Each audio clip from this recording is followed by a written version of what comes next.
Hello students. तो बेटा आज जो हम है चैप्टर 8 क्लास 10th का जो 8.4 एक्सरसाइज है उसका इंट्रोडक्शन पढ़ेंगे, ट्रिग्नोमेट्री आइडेंटिटी। पिछली वीडियो में हमने एक्सरसाइज 8.3 का सॉल्यूशन किया था, कॉम्प्लीमेंट्री एंगल के बारे में पढ़ा था और बहुत ही डिटेल से हमने उसको डिस्कस किया था। तो बेटा जिन्होंने पिछली वीडियो नहीं देखी वो ज़रूर देखें, कंपटीशन के पॉइंट ऑफ व्यू से बहुत ज़्यादा इंपॉर्टेंट है। और अब जो इस वीडियो में हम बात करेंगे ट्रिग्नोमेट्री आइडेंटिटी। हम ट्रिग्नोमेट्री आइडेंटिटी को समझते हैं कि ट्रिग्नोमेट्री आइडेंटिटी क्या होती है, देखते हैं।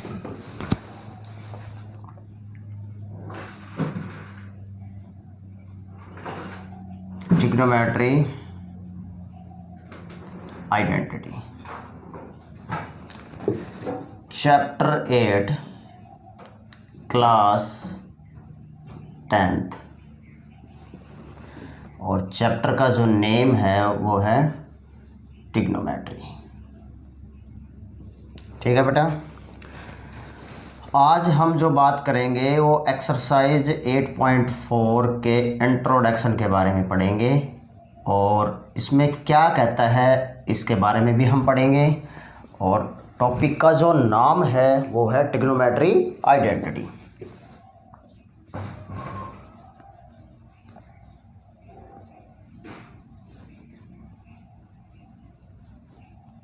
देखो, अब देखो ट्रिग्नोमेट्री आइडेंटिटी होती क्या है बेटा। अब थोड़ा सा मैं इसको एक जो डेफिनेशन क्या कहती है उससे समझने की कोशिश करते हैं, फिर हम इसको एक प्रैक्टिकली समझने की कोशिश करते हैं। ट्रिग्नोमेट्री आइडेंटिटी होती क्या है? An equation involving trigonometry ratio. एक इक्वेशन होगी जिसमें इन्वॉल्व होंगे क्या? ट्रिग्नोमेट्री रेशियो इन्वॉल्व होंगे। ठीक है, और जो ट्रिग्नोमेट्री जो रेशियो होंगे, इतनी बात समझ में। एक इक्वेशन है जिसमें ट्रिग्नोमेट्री रेशियो क्या होंगे? इक्वेशन ट्रिग्नोमेट्री रेशियो होंगे। तो ट्रिग्नोमेट्री रेशियो हमने पढ़ रखे बेटा, 6 ट्रिग्नोमेट्री रेशियो होते हैं। ठीक है, कोल्ड ये ट्रिग्नोमेट्री आइडेंटिटी होती है। ठीक है, और जो इसमें एंगल होगा रेशियो में, देखो जब रेशियो के बारे में बात कर रहे हैं तो समझ लो एंगल के बारे में बात हो रही है। If it is true for all value of theta, theta की प्रत्येक वैल्यू के ऊपर ये ट्रू होगी। जैसे एग्जांपल से समझ लेते हैं इसको एक बार। जैसे मैं आपको बता देता हूँ ट्रिग्नोमेट्री रेशियो बेटा ये होते हैं। जैसे मान लो sine square theta plus cos square theta is equal to 1। ये कहाँ से आई है, हम इसके बारे में पढ़ेंगे। ठीक है, तो थीटा ये ट्रू कब होगी? जब थीटा की ऑल वैल्यू के ऊपर क्या होगा बेटा? ये कोई भी वैल्यू लोगे थीटा की तो ये क्या रिजल्ट देगा? ऑलवेज 1। ये ट्रिग्नोमेट्री। ठीक है, तो अब हम इसका प्रूफ करते हैं। Proof of trigonometry identity. चलो मैं इसको पहले रब कर देता हूँ। समझ गए बेटा इसका डेफिनेशन क्या कहती है ट्रिग्नोमेट्री आइडेंटिटी की? एक इक्वेशन है जिसमें ट्रिग्नोमेट्री रेशियो इन्वॉल्व है, उसको हम ट्रिग्नोमेट्री रेशियो कहेंगे। बट एंगल की कोई भी वैल्यू इसमें पुट करेंगे तो रिजल्ट क्या आएगा? 1 आएगा, उस पर ये ट्रू होगी। समझ गए? बस इसके डेफिनेशन से कोई मतलब नहीं है, ये जस्ट आपको बताने के लिए है कि एक्चुअल में अगर पूछे ट्रिग्नोमेट्री आइडेंटिटी होती क्या है तो उसके बारे में। ठीक है, अब हम इसको प्रूफ पढ़ लेते हैं क्योंकि सीबीएसई के पॉइंट ऑफ व्यू से बहुत ज़्यादा इंपॉर्टेंट है, इसका प्रूफ बहुत ज़्यादा पूछा जाता है। तो मैं बात कर लेता हूँ इसके प्रूफ के बारे में। Proof of trigonometry identity. अब देखो, जब आइडेंटिटी को हम प्रूफ करेंगे तो एक ट्रायंगल ड्रॉ कर लिया हमने ए बी सी। ये 90 डिग्री एंगल हो गए बेटा। थीटा, थीटा के बिल्कुल साइड ये परपेंडिकुलर होगी, ये क्या होगी? बेस होगी, और बेटा ये क्या होगी? हाइप होगी। इतनी बात समझ में आ गई? लिख दो। राइट एंगल ट्रायंगल है, पाइथागोरस थ्योरम लगा देंगे। By Pythagoras theorem. Pythagoras theorem क्या कहती है? Hypotenuse square, it means AC square is equal to AB का square plus BC square. Equation first आ गई, ठीक है। अभी जो मैंने यहाँ पे 1 होना चाहिए, अगर यहाँ पे 1 होगा तो मैं किससे डिवाइड करूँगा? दोनों तरफ AC स्क्वायर से। तो लिख देते हैं हम ये बात, dividing both side by AC square. AC square से दोनों तरफ डिवाइड कर देते हैं, तो बेटा AC square upon AC square is equal to AB square upon AC square plus BC square upon AC square. ये दोनों एक दूसरे को कैंसिल आउट करेंगे, ये 1। अब दोनों टर्म स्क्वायर में है, न्यूमरेटर भी मेरे पास स्क्वायर में है और डिनोमिनेटर में, तो मैं इनको एक ही स्क्वायर में लिख सकता हूँ, BC अपॉन AC का होल स्क्वायर। इक्वेशन सेकंड आ गई। अब ये आ गया, अब इसको मैं ट्रिग्नोमेट्री रेशियो में किस तरह कन्वर्ट करूँगा इसको देख लेते हैं।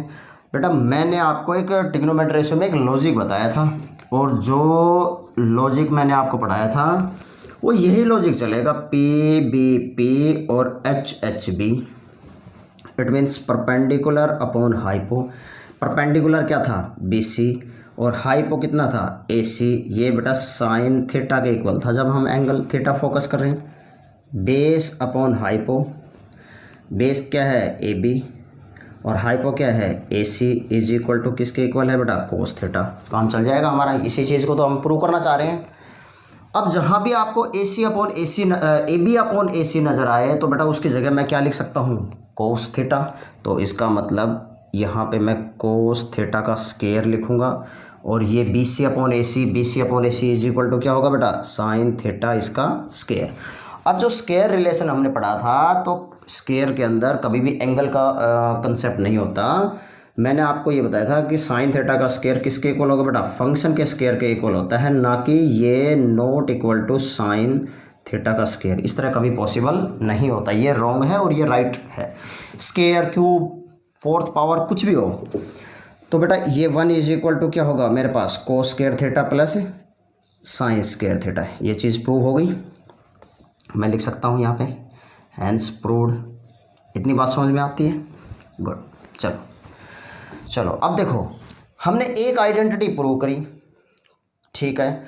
हमारे पास ट्रिग्नोमेट्री रेशियो बेटा और भी होते हैं। इसका अगर मैं कोस का रेसिप्रोकल कर देता हूँ तो सीकेंट स्क्वायर हो जाता है, और साइन का रेसिप्रोकल कर देता हूँ तो कोसिकेंट स्क्वायर हो जाता है, ठीक है। और इसको मैं डिवाइड करूँगा तो tan भी एक ट्रिग्नोमेट्री रेशियो है और कोटेंजेंट भी एक ट्रिग्नोमेट्री रेशियो है।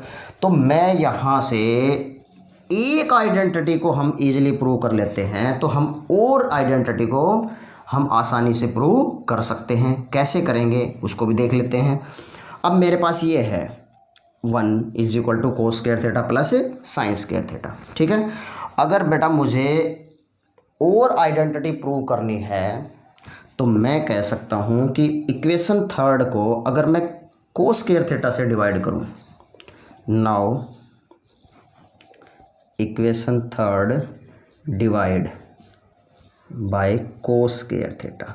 अगर मैं इसको कोस स्क्वायर थीटा से डिवाइड करूँ तो यहाँ से क्या आएगा? 1 upon cos square theta is equal to ये बेटा cos square theta upon cos square theta plus sine square theta upon cos square theta, ठीक है। ये एक दोनों कैंसिल आउट ये रेसिप्रोकल रिलेशन है। और बेटा 1 अपॉन कोस थीटा किसके इक्वल बताया था हमने? रेसिप्रोकल रिलेशन में। बेटा जिन्होंने पिछली वीडियो नहीं देखी वो ज़रूर देखें, क्योंकि 10th क्लास में अगर आपको ट्रिग्नोमेट्री जो चैप्टर समझ में नहीं आया तो 9th में अगला इससे जो 9th जो चैप्टर है एप्लीकेशन ऑफ ट्रिग्नोमेट्री, उसमें बड़ी प्रॉब्लम रहेगी। और 11th और 12th में तो आप बेटा समझ ही नहीं सकते अगर आपने नहीं समझा तो। ये रेसिप्रोकल रिलेशन जो हमने पढ़ा था, रेसिप्रोकल रिलेशन, उसके कंसेप्ट के अकॉर्डिंग ये होता है। और sine theta upon cos theta is equal to किसके इक्वल होगा? टेंजेंट थीटा के। तो 1 अपॉन कोस को मैं क्या लिख सकता हूँ बेटा? सीकेंट स्क्वायर थीटा, और ये आ जाएगा 1 प्लस टेंजेंट स्क्वायर थीटा। इतनी बात समझ में आ गई। अब ये इसको भी हम प्रूव कर चुके हैं, ठीक है। हम फर्स्ट एक ट्रिग्नोमेट्री आइडेंटिटी जो मेन है cos square theta plus sine square theta is equal to 1, अगर हम इसको प्रूव कर लेते हैं तो हम इसको इजीली प्रूव कर सकते हैं, ठीक है।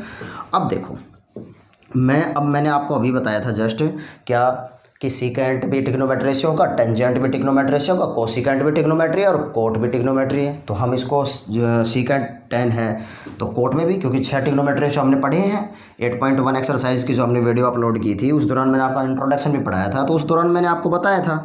तो बेटा हम फ्रॉम इक्वेशन थर्ड में अगर मैं अब इसको डिवाइड कर दूं, इक्वेशन थर्ड को मैं डिवाइड कर दूं, मैं यहाँ पे प्रूव कर रहा हूँ, डिवाइड बाय कितने से डिवाइड करूँ, साइन स्क्वायर से। अब अगर मैं इसको साइन स्क्वायर थीटा से डिवाइड करता हूँ इक्वेशन थर्ड को ही, इसी से हम सब कुछ प्रूव करेंगे तीनों आइडेंटिटी को। तो ये 1 अपॉन बेटा sine square theta is equal to cos square theta upon sine square theta plus sine square theta upon sine square theta. ये दूसरे कैंसिल आउट करेंगे। अब जो यहाँ पे फिर मैं आपको लिख देता हूँ 1 upon sine reciprocal relation is equal to किसके इक्वल होगा बेटा, कोसिकेंट थीटा के इक्वल, और cos theta upon sine theta is equal to किसके इक्वल होगा बेटा, कोट थीटा के इक्वल होगा। ये रेसिप्रोकल रिलेशन जो वीडियो है बेटा ज़रूर देखें। तो ये किसके equal, 1 upon sine is equal to क्या होगा, cosecant square theta is equal to cot square theta plus 1। ये भी एक ट्रिग्नोमेट्री रेशियो होगी। अब देखो यहाँ से हम 3 ट्रिग्नोमेट्री रेशियो को प्रूव किया है और हम इसको याद रखेंगे। क्या बेटा, फर्स्ट जो ट्रिग्नोमेट्री रेशियो जो ट्रिग्नोमेट्री आइडेंटिटी है वो क्या होती है, cos square theta plus sine square theta is equal to 1 हो गया। Second secant square theta is equal to 1 plus tangent square theta. इसको मैं ऐसे भी लिख सकता हूँ, टेंजेंट को इधर ले आओ इजीली तरीके से याद रखने के लिए, secant square theta minus tangent square theta, ये 1 के इक्वल होगी। बात एक ही है बेटा। और जो थर्ड है ये किसके इक्वल है, कोसिकेंट। देखो cosecant square theta is equal to 1 plus cot square theta. अगर मैं इसको इधर ले आऊँगा तो ये cosecant square theta minus cot square theta is equal to 1। समझ में आया बेटा। हम इस 3 ट्रिग्नोमेट्री रेशियो को हमने 3 ट्रिग्नोमेट्री जो आइडेंटिटी है हमारे पास, हमने इस चीज़ को प्रूव किया है। समझ गए। तो बेटा मैं एक बार फिर रिवाइज कर देता हूँ। हम 8.4 एक्सरसाइज का जो इंट्रोडक्शन हमने पढ़ने जा रहे हैं, तो उसमें क्या कहता है बेटा, ट्रिग्नोमेट्री आइडेंटिटी को हम क्या कर रहे हैं, प्रूफ कर रहे हैं। ठीक है। तो एक हमने ट्रायंगल ड्रॉ कर दी, राइट एंगल ट्रायंगल होगी हमारे पास। ठीक है। अब ABC हमारे पास एक राइट एंगल ट्रायंगल है, तो इसमें अगर मैं इस एंगल पे फोकस करता हूँ तो इसके जस्ट सामने की जो साइड क्या होगी बेटा, ये परपेंडिकुलर होगी, ये बेस होगी और ये हाइपो होगी। इतनी बात समझ में आ गई। पाइथागोरस थ्योरम क्या कहते हैं बेटा, AC square is equal to AB का स्क्वायर प्लस BC का स्क्वायर डिवाइडिंग। अगर मैं यहाँ पे मुझे 1 लेके आना है, और अगर 1 लेके आऊँगा तो बेटा मुझे 1 यहाँ पे आएगा तो मुझे दोनों तरफ AC स्क्वायर से क्या करूँगा, डिवाइड करूँगा। मैंने डिवाइड कर दिया, दोनों तरफ डिनोमिनेटर में क्या कर दिया, डिवाइड कर दिया AC स्क्वायर से। ठीक है, यहाँ 1 आ गया, ये आ गया। अब यहाँ पे हमने कंसेप्ट पढ़ा था बेटा ट्रिग्नोमेट्री रेशियो के दौरान, और जो ट्रिग्नोमेट्री जो रेशियो में जो हमने कंसेप्ट पढ़ा था वो क्या पढ़ा था कि PBP HSB, तो perpendicular upon hypo is equal to BC upon AC sine theta के इक्वल होगा, base upon hypo AB upon AC is equal to cos theta के इक्वल। ठीक है। तो जहाँ भी मेरे पास AB अपॉन AC नजर आता है वहाँ पे कोस थीटा रखूंगा, और जहाँ पे BC अपॉन AC नजर आता है वहाँ पे क्या रखूंगा, साइन थीटा। तो मेरे पास एक ट्रिग्नोमेट्री आइडेंटिटी प्रूव हो जाती है। ठीक है। अब जो इस ट्रिग्नोमेट्री के लिए ये इस एंगल पे काम करेगी बेटा 90 डिग्री। समझ गए। तो मैं यहाँ पे लिख देता हूँ कि ये 0 थीटा 90 डिग्री, और इस ये जो ट्रिग्नोमेट्री आइडेंटिटी है 0 थीटा और 90 डिग्री, और ये होगी जो 0 थीटा और 90 डिग्री, इस एंगल पे काम करेगी। सिंबल का बड़ा ध्यान रखना है। अब मुझे एक ट्रिग्नोमेट्री आइडेंटिटी ये चीज़ प्रूव करनी है, secant square theta is equal to 1 plus tan square theta. इसको मुझे प्रूव करने के लिए इसी जो मैंने प्रूव ऑलरेडी कर चुका हूँ जिस ट्रिग्नोमेट्री आइडेंटिटी को, तो उसको अगर मैं यहाँ से सपोज करो मैं कोस स्क्वायर थीटा से इसको डिवाइड कर देता हूँ, तो 1 यहाँ भी कोस स्क्वायर से डिवाइड होगा, यहाँ भी इस टर्म को डिवाइड कर रहे हैं, तो ये मेरे पास ये आ जाएगा। रेसिप्रोकल रिलेशन मैंने लिख दिया है। समझ गए। तो अगर मैं अब मुझे एक ये आइडेंटिटी प्रूव करनी है तो इसको मैं क्या करूँगा बेटा, साइन स्क्वायर से डिवाइड कर दूंगा। तो मैं यहाँ भी साइन स्क्वायर से डिवाइड करूँगा, यहाँ भी मैंने यहाँ पे साइन स्क्वायर से डिवाइड कर दिया।